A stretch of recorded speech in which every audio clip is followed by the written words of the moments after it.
Tila nasa kalangitan ng isang sikat na tourist attraction sa France matapos palibutan ng makakapal na ulap.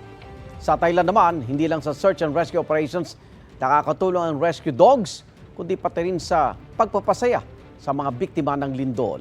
Papasada na ang UB Express Overseas.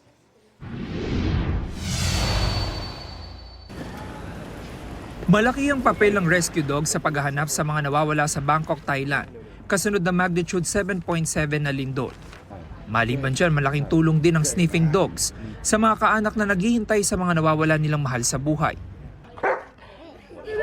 Sit. Saya't pansamantalang kaginhawa ng dala nila sa mga nananatili sa mga shelter. Sandali silang sinasamahan ng K9 units. Hindi raw nawawala ng pag-asa ang mga kaanak, lalo na kapag nakakadetect ang rescue dogs ng posibleng signs of life. Sa huling tala, 22 nasawi sa Bangkok dahil sa malakas na lindol. Mahigit 70 pa ang nawawala. Tila nasa langit ang isang sikat na tourist attraction sa France. Yan ang Mont Saint-Michel Abbey na pinalilibutan ng mga kapal na ulap. Abot hanggang tore ng Gothic-style abbey ang mga ulap. Kailangan tumawid sa tulay para marating ang abbey. Minsan kapag low tide, nakakalakad sa buhangin o kaya sumasakay sa kayak ang mga turista para mabisita ang abbey. Taon-taon tinatayang mahigit 2 milyon turista ang bumibisita riyan na isang UNESCO World Heritage Site.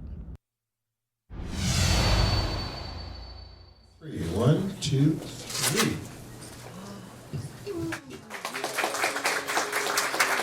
May brilliant addition sa gem collection ng Smithsonian's National Museum of Natural History sa Washington, D.C. sa Amerika.